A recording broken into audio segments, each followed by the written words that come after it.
It's kind of weird, for a grown woman to be living with her parents. Stand on your own 2 feet, girl. Be independent. That's Ava preaching away.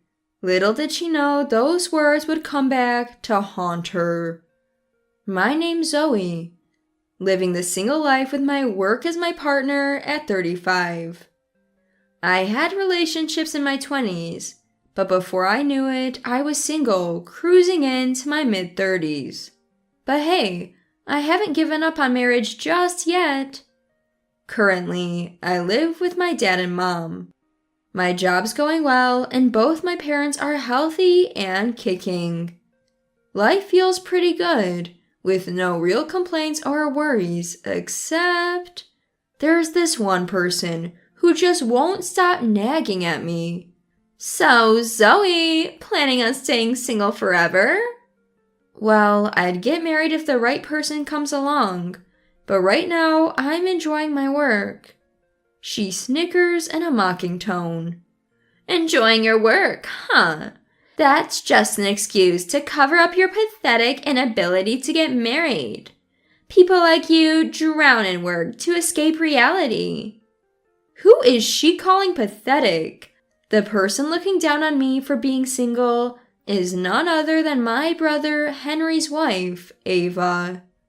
She holds this prejudice that being married somehow elevates her above singles. Henry, who's 3 years older than me, got married just about a year ago. I remember the first time Ava visited our home. Wait, Zoe, you're 34 and don't have a boyfriend? That's kinda sad, isn't it? Have you ever even dated? If you want, I could introduce you to some of my friends. They're a bit quirky, but hey, at your age, shouldn't you be compromising a bit? Or you'll never get married. Never in a million years did I think I'd be slapped with such rudeness upon our first meeting.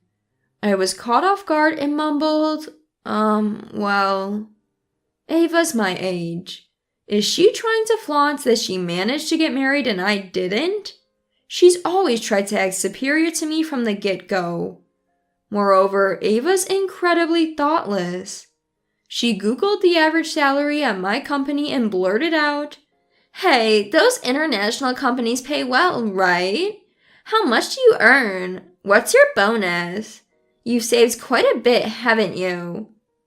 No matter if she's family by marriage, that's just not something you ask. That's not really something I'd like to... I skillfully dodged the topic and changed the subject. I thought if I gave off vibes that I didn't want to discuss it, she wouldn't push. But Ava turned out to be even more oblivious to social cues than I thought, to the point where I wondered if she was from another planet. Why are you avoiding it? Just tell me your salary. Well, usually people don't share that kind of information. Really? I want to know. Tell me. As I sighed and asked, "Why are you so interested in it?" she casually replied, "Why can't I know about my sister-in-law's financial situation?" Why would she need to know that in the first place? I felt we fundamentally viewed things differently. From that point, I tried to avoid her, but Ava's insensitivity knew no bounds. One holiday, Ava, who visited our family home, said, "Hey Zoe, I found this in your room the other day," showing me my bonus statement. She probably rummaged through my room on a weekday when I wasn't there. Dad and Mom's living area is on the first floor, while my room is on the second. Maybe they didn't notice her going upstairs. It was like she was a thief. "Hey, what are you doing?" "You seem to earn quite a lot, Zoe. Why didn't you tell us? More importantly, how could you just enter my room like that? Isn't that extremely rude?" "It's because you hide your annual income. If you earn so much, you could have given more for the wedding gift. What you gave was just pennies." Isn't $1,000 enough? What's with this woman? Not just inconsiderate, she seemed overly obsessed with money. Angry, I firmly told her, You are, after all, just my sister-in-law. There are things I don't want to say and things I want to keep to myself. Please don't intrude in my private matters." She probably didn't appreciate being told off by someone who, albeit in law, was younger than her. Fuming and face red, she shouted, "What? How dare you? Acting all high and mighty even though you're single." With that, she stormed off. I wonder what being single has to do with anything. I wish she'd leave me alone. I was the one who wanted to be mad. I hoped that after speaking up, she'd be more considerate. That's what I thought. But after that, Ava's attacks on me intensified. "Being single is such a burden on society. At least when you're married, there's a chance of having kids, supporting the country's future. Singles are just selfish and self-centered." In front of Dad, Mom, and even other relatives, she openly criticized singlehood, making it seem like a direct attack on me. Her narrative shifted from being married is better than being single to an outright assault on single people. At that, even my dad and mom were taken aback. "You shouldn't have such prejudices. Whether single or married, everyone's still a person." "Exactly. Zoe works hard and contributes to society," Mom scolded Ava. But she didn't seem convinced. "What's the big deal? I work part-time and I'm married, so I contribute more to society than Zoe." Dad and Mom couldn't help but laugh at that. Around that time, it was discovered that there was a major termite infestation in the walls of Dad and Mom's house. The house was over 40 years old, showing signs of wear and tear here and there. They had managed by patching up things over the years. But termites were a different issue and couldn't be ignored. The conversation turned to getting rid of them. They wondered, though, if treating it now would prevent future infestations, or if it even made sense to spend money on a house so old. That's when I chimed in. Why not sell this place and buy a single-family home? Fortunately, living at home and not splurging too much, I had saved a decent amount. "But can we afford a single-family home?" Dad was concerned. "Don't worry, I'm 35 now. I can manage buying a house," I reassured them, deciding to purchase it under my name. I only told Henry about moving to a new home because of the aging of the current one. In response, he said, "Then hand over Dad and Mom's house to me." However, when I mentioned the hefty renovation costs, he quickly backtracked with a, "Never mind then."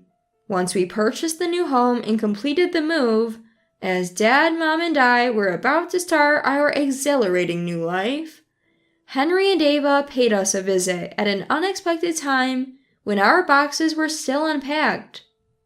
"Wow, this place is spacious. 2 floors, even a proper room for kids. "It even has a yard. Nice." I thought they came to congratulate us on our move, but I was mistaken. "We came to announce that I'm pregnant."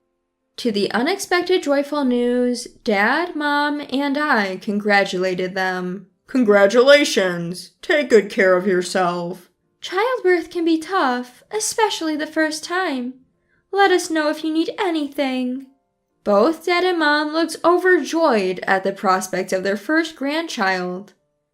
"Thank you. In that case, we'll move in from today." "Excuse me?" Dad, Mom, and I were completely caught off guard by this sudden declaration. "Wait, that's a bit sudden. We don't have room for another family." "Yes, this house can't accommodate 6 people." Dad and Mom somehow conveyed their reluctance. "You're overthinking this. Why not just ask this single lady there to leave?" Ava said, looking smugly at me. "Wait, me?" "Yes, you. Aren't you embarrassed? Always relying on father-in-law at your age? Even letting him buy you a house? You're just trying to take advantage of everything good here. We have the important job of bringing the next generation into this family. You're in the way. Please leave this house." Ava looked at me with her arms crossed and a malicious glint in her eye.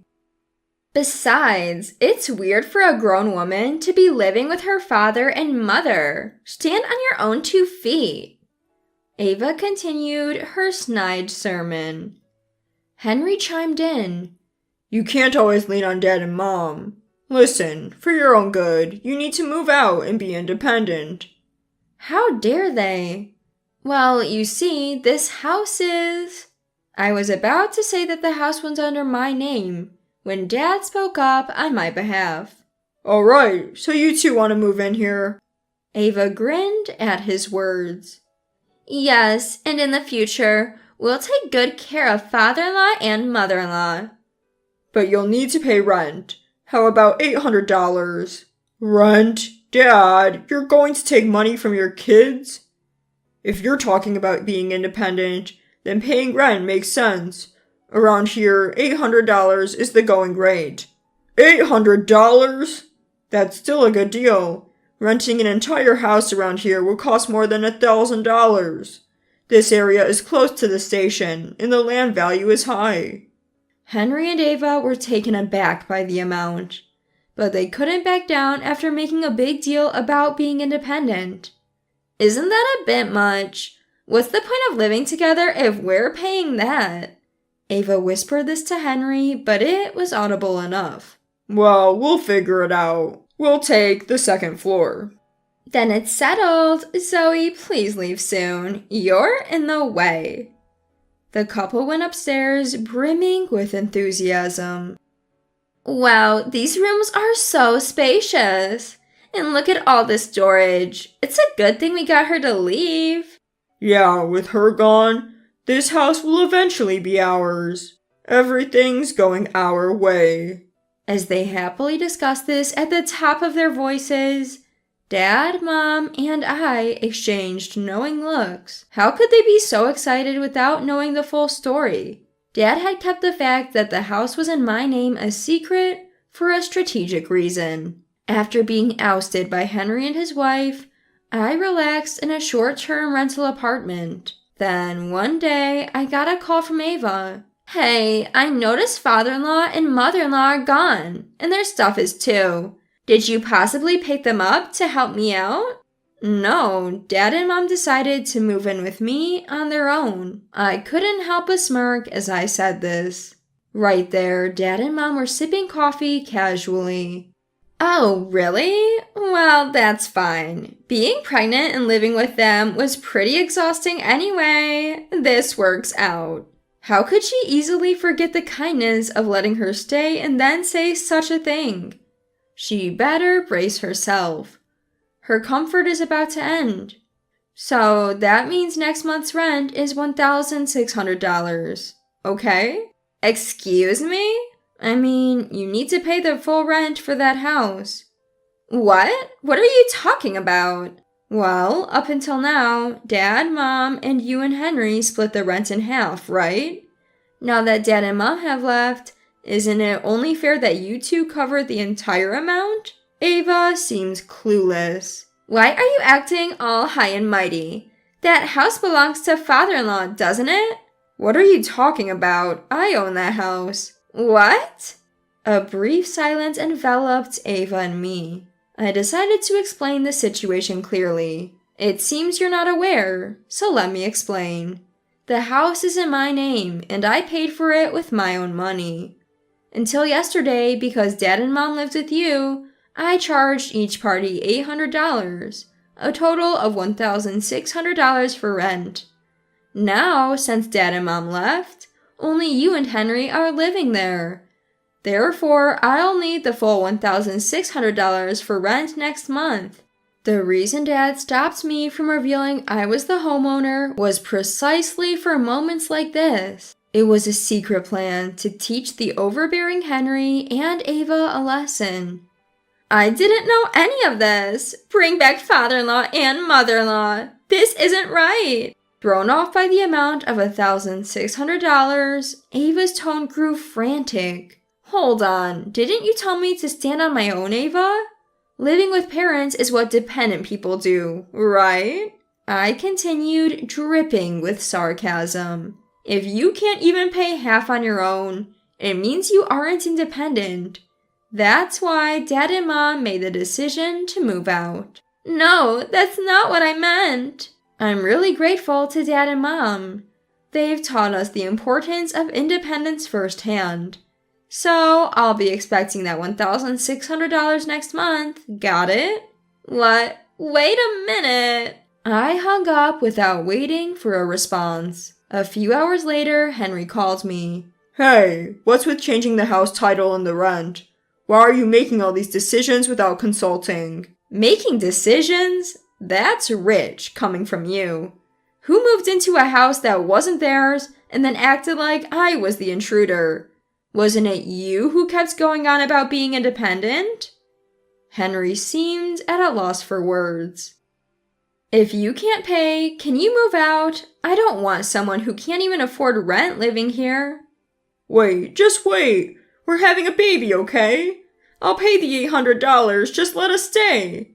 Do you really have a child on the way? Ava doesn't look pregnant. What? Mom said that even though Ava should be around 6 months pregnant, she doesn't look it at all. Were you lying?